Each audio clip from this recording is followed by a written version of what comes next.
No change to official interest rates again from our Reserve Bank. However, the RBA has upped the ante on the Aussie dollar, with more explicit comments about the risks an appreciating exchange rate may create.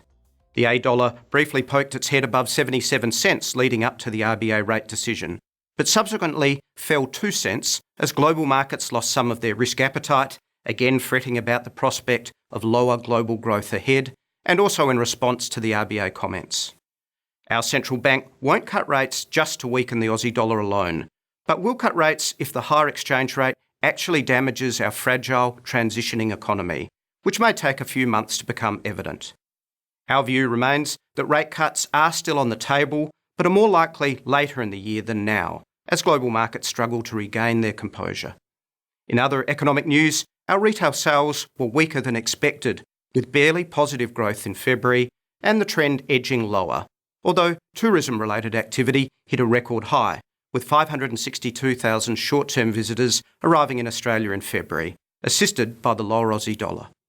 Meanwhile, the latest building approvals data appears consistent with a housing market past its peak, but still at elevated levels.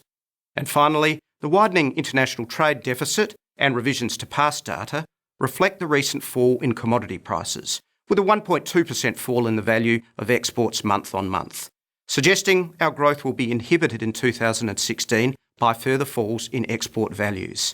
Again, leading us back to the critical issue of the Aussie dollar.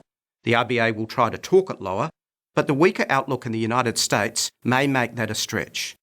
And as we mentioned last month, the break above 74 US cents spelt the end of the 4-year decline in the Australian dollar.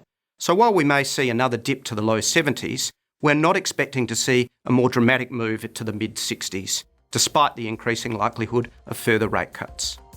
Until next week, that's the market update from Bendigo Bank.